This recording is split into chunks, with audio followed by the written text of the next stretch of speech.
evinizdeki konforu gökyüzüne taşıyoruz. Daha önce de havada okey tavla oynamıştım. Bu da benim yeni projem. 2 yıl önce falan düşünmüştüm. Bugün nasip oldu. Koltuk, özellikle koltuğu seçtim. Rahmetli Mustafa hocamızdan yadigar. Kıbrıs Ferhat abimin koltuğu. Ve öncelikle Ferhat abime çok teşekkür ederim. Çünkü koltuk ve ekipmanlar sayesinde bana çok destek oldu, çok yardımcı oldu. Buradan selamlar Ferhat abi.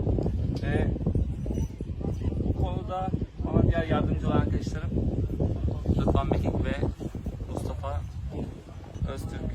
Onlara da ayrıca teşekkür ederim. Çünkü beni yalnız bırakmadılar. Projede hep birlikteyiz. İnşallah uçarız ve gökyüzünde görüşmek üzere. Hoşçakalın.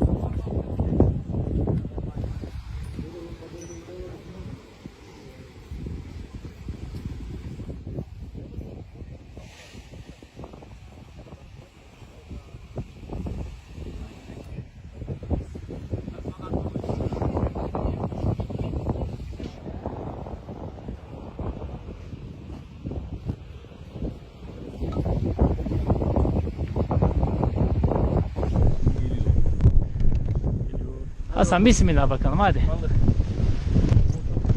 Annesi.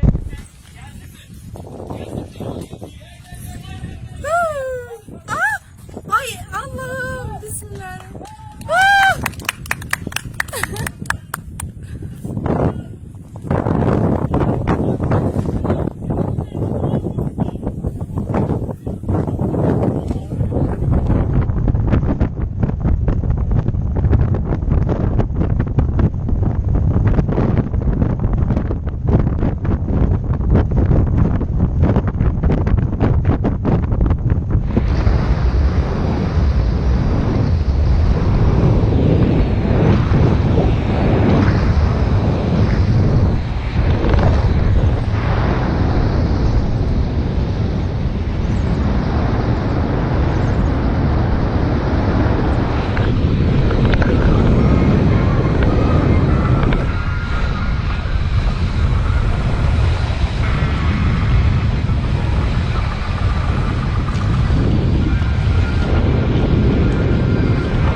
Yeni bir rekor geldi.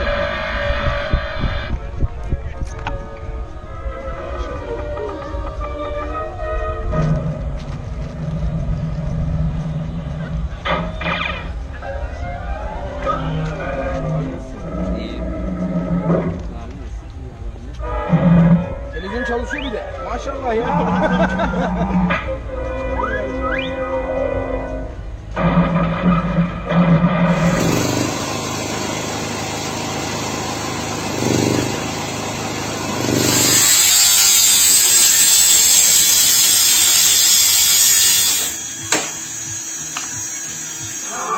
O yüzden burayı mahvettim. Yani şey yaparsan